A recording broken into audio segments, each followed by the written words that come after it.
Hey guys, welcome back. Georgia with the Easton Training Center. This is Crossfit ETB. We're going to go over the variations for the Kipping handstand push-up for CrossFit purposes today.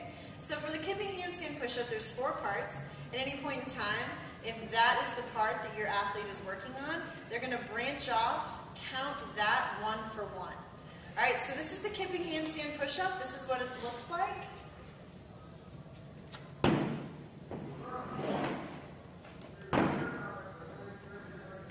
Notice that I made full contact with the object that I have on the ground. For now it's an ab mat.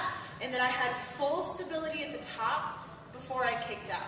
There was no kick out while I was finding stability and I was against the wall.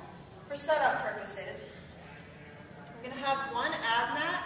If I'm using an ab mat or an ab mat brand sit-up helper, I'm going to make sure that the thick side of the ab mat is away from the wall. So I'm going to take the thin side, place it up against the wall, and then make sure that I have a clear area on either side.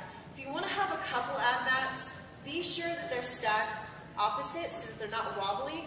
The best bet is to use just the one ab mat. It works best with the variations that we're talking about today. So part 1 of 4 of the Kipping handstand push-up is called the kick up. This is what it's going to look like. I'm going to go ahead and turn to face the wall, and I'm going to make sure that I am 2 ab mat distances away from my ab mat. So once you have your athlete set up, they're going to turn, face the wall, and they're going to be 2 ab mats away from the wall with their dominant leg. It looks like this.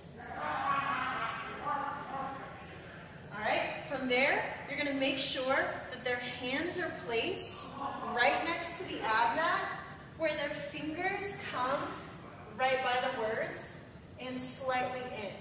Alright, so that's going to be the setup for part 1. It's called the donkey kick, potentially going up into the full handstand. This is what it's going to look like. Dominant leg forward, hands either placed on the ground, by the words, or up by the head. From here, you're going to have your dominant leg kicking off, hands placed down, and you're just going to kick and recover. Kick and recover.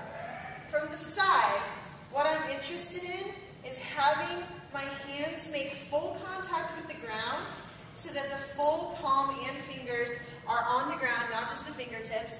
And what I'm looking for as a coach is making sure that when they kick, the shoulder comes in line with the wrist, if not slightly ahead, and no bend in the elbows whatsoever. If that happens, they will eventually kick up into the handstand. Alright, so from this angle, I've got a kick up, hands by the words, heel could touch and come back down, or if my athlete is comfortable with all of the components we talked about, they're going to go all the way upside down. So this is part 1. Kicking down always with that dominant leg, 1 leg at a time, making sure they don't come down 2 legs at a time. So that's going to be part 1. If we had a 21-15-9 or a 40-30-20-10, we're going to make sure that it's 1-to-1 seconds held per rep. So if it's 21-15-9, they're going to hold for 21 seconds. If they're not in that holding position, they're going to kick up 21 times. That's part 1. Part 2 is going to be called the negative. Nothing else changes. Dominant leg. Find my kick up. From here, I'm going to look at the horizon, tighten the abs, squeeze the legs. I'm going to have my spotter come around, hands around the waist, and I'm going to lower until my head touches the mat. From there, I'm going to kick off 1 leg at a time, roll down, start over. Same thing, 1-to-1, 1 negative, 1 handstand push-up. Part 3 is called the egg. Alright, so for the egg, nothing changes. My athlete is comfortable in the kick up, comfortable in the negative. Now I'm going to place my bottom against the wall and bring my knees to my chest, making sure that the feet are away from the wall. So I don't want the feet into the wall, I want them perpendicular, parallel to the wall, perpendicular to the ground. From there, they're going to kick 1 leg at a time and come to safety. All right, that's part 3, 1-to-1. It's called the egg. After the negative, they're going to find their balance. From there, we have part 4, which is the Kipping handstand push-up.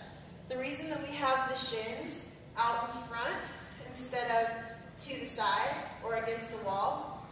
It's because the first motion is going to be a straight kick up. Once we kick up, then we're going to kick back with extension, let the head come through. So it's going to be looking like this. Kick up for part 1, negative for part 2, egg for part 3, and on the kick up, I'm going to kick straight up, back, lock out, come to my full stability, and come down one leg at a time. Alright guys, that's the kipping handstand push-ups. Those are the 4 portions of it. Have fun.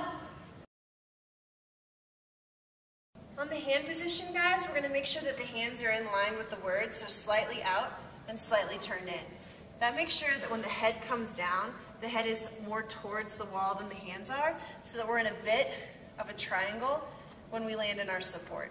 We also have 2 options. We can start with the hands on the ground, making sure that the shoulders can still travel as we kick, or we can start, like I showed earlier, with a kick up, placing the hands. Just make sure that whatever you do, there's no buckle in the hand, and the shoulder comes forward of the wrist. Oh, hell yeah.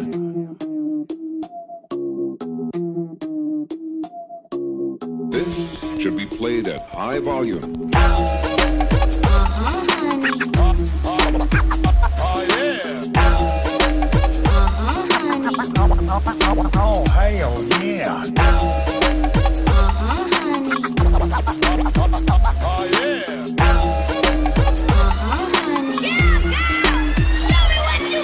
I can do handstands, I can do backflip, pounce on it, bounce, bounce like. I can do handstands, I can do backflip, pounce on it, bounce like. I can do cartwheels, I can do handsprings, I can do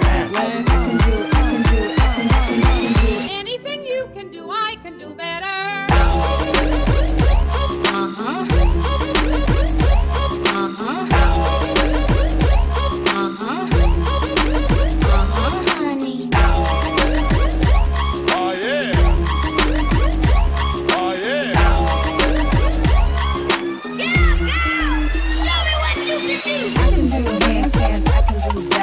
Bounce on it, bounce, like I can do handstands, I can do backflip.